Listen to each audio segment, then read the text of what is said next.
Let me start lecture number 3rd. In previous lecture, we discussed about the weight density, viscosity, specific volume, means properties of the fluids. So in this lecture, we will discuss about the types of fluids. The fluids are defined as ideal fluid, real fluid, Newtonian fluid, non-Newtonian fluid, and ideal plastic fluid. So first is ideal fluid, means a fluid which is incompressible and has no viscosity is known as ideal fluid. Means जो fluids incompressible होते हैं और non viscous होते हैं, means no viscosity, उन fluid को हम क्या बोलते हैं? Ideal fluid. The ideal fluid are also called imaginary fluid. इनको हम इमेजिनरी फ्लूइड बोलते हैं because in actual practice all the fluids are viscous, means have the viscosity property. So these are also called the imaginary fluid. Second one is real fluid, means the fluids which possess viscosity, means which are viscous and has the property of viscosity, is known as the real fluid. So all the fluids in actual practice are real fluids. Next is the Newtonian fluid, means the fluids where the shear stress is directly proportional to the rate of shear strain, means tau is proportional to du upon dy. Such fluids are called Newtonian fluid. या हम कह सकते हैं the fluids which obey the Newton's law of viscosity are called the Newtonian fluid.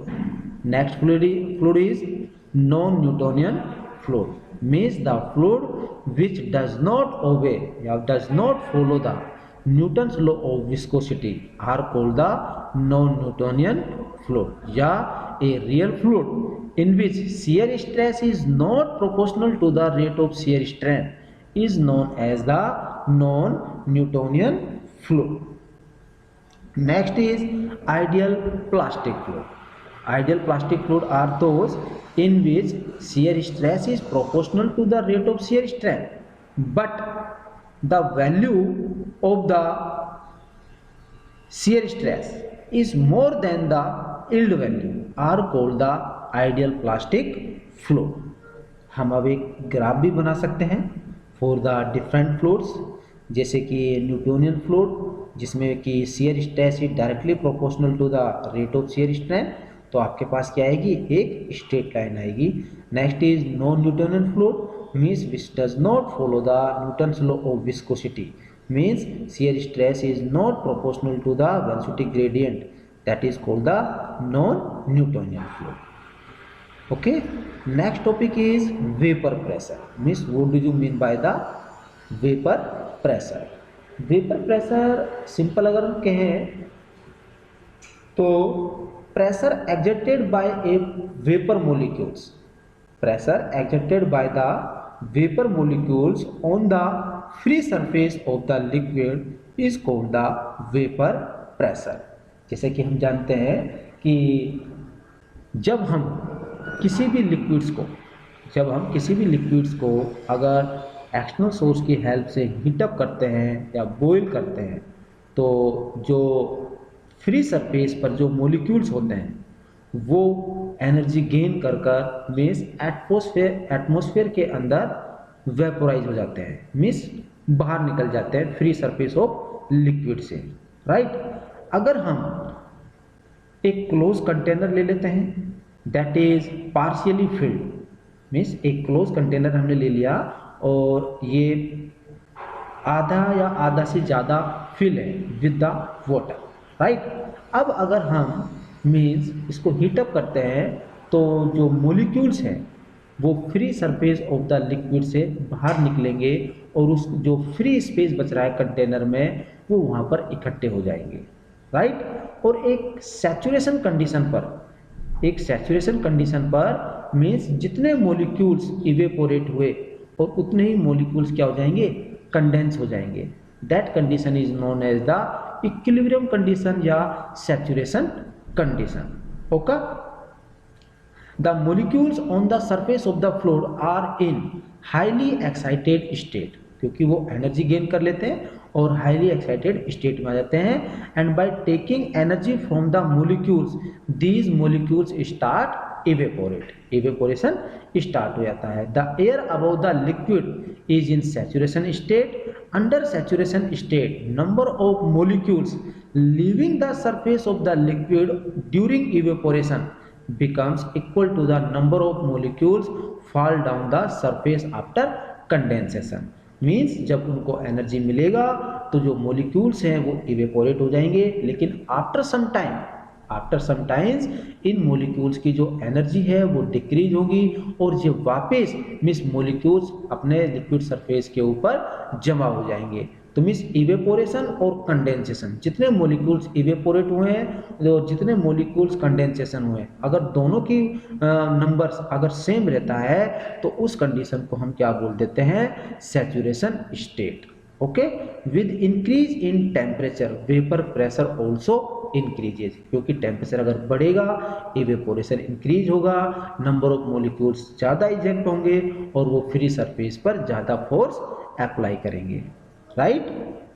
तो this is called the vapour pressure, means the pressure exerted by the vapour molecules on the liquid surface is called the vapour pressure. अब साथ में इसके एक term और आता है cavitation, vapour pressure and the cavitation. Suppose कीजिए कि कोई भी पाइप से वाटर फ्लो हो रहा है, ठीक है, और हम देखते हैं कि आफ्टर सम टाइम कि जो पाइप है वो आपका लीक हो जाता है, मिस कैविटी बन जाती हैं, तो that is called the cavitation. अब ये कैविटेशन होता कैसे है, means formation of cavity is called the cavitation. Means during fluid flow कहीं भी अपने पास एक लो प्रेशर रीजन होता है, ठीक है, मीन्स ड्यू टू इवेपोरेशन जो वेपर प्रेशर है, अगर कहीं पर भी प्रेशर अगर वेपर प्रेशर से अगर कम हो जाता है तो means bubble formation takes place, bubble formation takes place. Okay, और जहाँ भी बबल बन रहा है वहाँ पर प्रेशर बहुत ही स्मॉल होता है, लेकिन जैसे ही ये बबल्स मीन्स कोलैप्स होते हैं आफ्टर सम टाइम, तो मीन्स उस बबल के चारों तरफ जो फ्लूइड है वो अंडर प्रेशर है और वो रैपिडली उस रीजन के अंदर एंटर करेगा and cause the cavity, and this complete process is called the cavitation. Next is the surface tension. Surface tension का मीन्स है कि a tensile force acting on the surface of a liquid, कि a tensile force acting on the surface of a liquid in contact with gas or on the surface between two immiscible liquid is called the surface tension, right। जैसे कि आप इस figure में देख पा रहे होंगे कि कोई भी एक कंटेनर है जहाँ पर कि अपना कोई भी लिक्विड या वाटर को हमने फिल किया हुआ है। ओके, अब हम अज्यूम कर लेते हैं, वैसे तो यहाँ पर नंबर ऑफ मॉलिक्यूल्स हैं, लेकिन फॉर स्टडी पर्पज के लिए हम 3 मॉलिक्यूल्स को कंसिडर कर लेते हैं। Suppose molecule A, molecule B and molecule C.